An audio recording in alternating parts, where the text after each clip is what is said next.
Do you know that creating width in your swing is one of the best ways to create more power and more consistency in the swing? In this video, I'm going to tell you how to do that. I'm going to show you how to make it easy. I'm going to give you a drill to how to do that in the end. But first of all, what is width? When you come back, what we see a lot of times is people keeping their arms close to their chest or collapsing really early. And people like to say, oh, I'm just not flexible enough to do it. So it might be true that you're not doing it exactly like the guys on tour and you're not as flexible as they are, but it's probably something in your technique that's keeping you from doing it. It's not all your flexibility. So I'm going to help you get in a better position by coming back the right way. You're going to hit it further with all your clubs. You're going to be able to compress the ball, and you're going to be a lot more consistent because you're going to have a lot less moving parts. So when you bring the club back, a lot of times we'll see the collapse really early. It's because you're taking it back with your hands and arms. So to illustrate why that happens, no club, I'm going to put my arms right out in front of me. One arm's just as long as the other.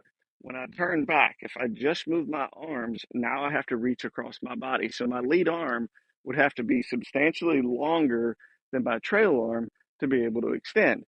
As you come back and you do it this way, you collapse really early. So if you turn back and move everything the same tempo, you're not reaching across your body. When you don't reach across your body, of course, you're going to have less compensations already. You're going to be able to create width and less movement as you do it. Now, as you're going up to the top of the swing, once you're halfway back, your right elbow just bends if you're a right-handed golfer, and that gets you to the top of the backswing. When you're coming back and reaching across your chest, you collapse really early. Then you have to manipulate to get to the top of the swing, and you'll get laid off. You won't get a full turn. It just gets really difficult to be consistent. So when you're coming back and everything's moving together and you have this width, you're creating more centripetal force. That's the force put on the edge of your club or the end of your club as you come back. The further that gets from the center of your body, the more power you're going to create naturally without having to work for it.